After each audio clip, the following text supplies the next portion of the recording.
कमलनाथ जी के घर पे इस तरीके की घटनाक्रम करना ये लोकतंत्र के साथ एक तरह से कुठाराघात है, उसकी हत्या है। इसका छिंदवाड़ा में जो कृत्य भारतीय जनता पार्टी और प्रशासन द्वारा किया गया, ये उनके डर को चिल्ला चिल्ला कर बता रहा है। राहुल गांधी जी के हेलीकॉप्टर की जांच करना ये महसूस कराता है कि इस देश में लोकतंत्र की हत्या हो रही है।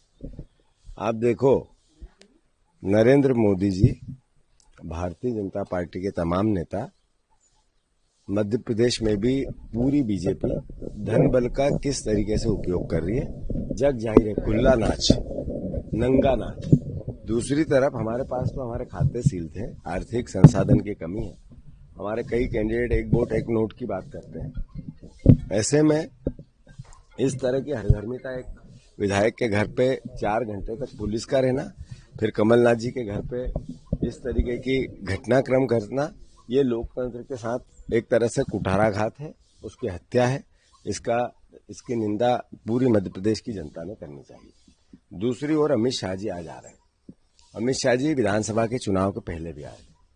अमित शाह जी, आज आपको बताना पड़ेगा इस प्रदेश को कि मोदी की 5 गारंटियां 2023 में हुई थी, जिसमें आपने किसानों के 2700 रुपये गेहूं की बोला था, आपने 3100 धान का बोला था, आपने चिल्ला चिल्ला कर ग्वालियर से लेके पूरे प्रदेश में आप आए थे, तब आपने 3000 बहनों को देने की बात की थी, आपने 450 के सिलेंडर की बात की थी, आपने बहुत सी बातें वो जो प्रदेश को गुमराह करने के लिए की थी, आज तक क्यों नहीं पूरी हुई? ये उत्तर तो अमित शाह जी को देना पड़ेगा। साथ ही साथ भारतीय जनता पार्टी का घोषणा पत्र, जिसमें बात की गई है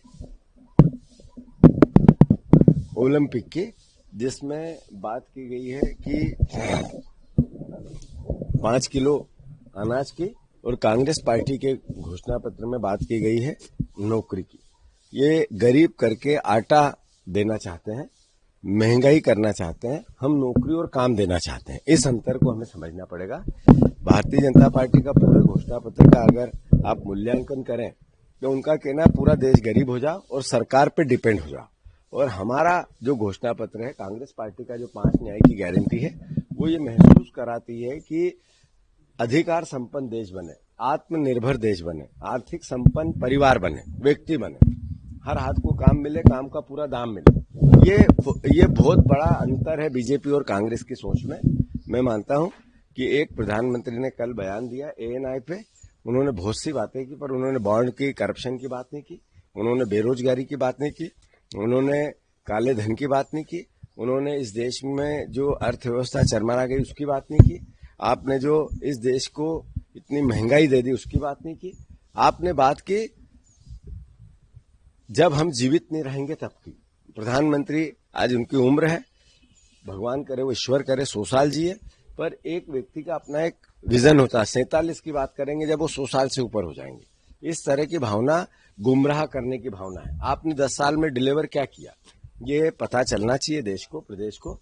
आप 10 साल में क्या आपकी फेलिवर रहे, वो कांग्रेस पार्टी बार बार बता रही है। मैं मानता हूं झांसा विधान जो देश के सामने बीजेपी का वचन पत्र है, घोषणा पत्र है, विजन है, झांसा है, झांसा। तो इस झांसे से प्रदेश और देश की जनता बचे, ये मेरा आग्रह है। Eklavya University Damoh will guide you towards a bright future. 28 acres of lush green campus, largest campus of Bundelkhand, experienced and dedicated faculty.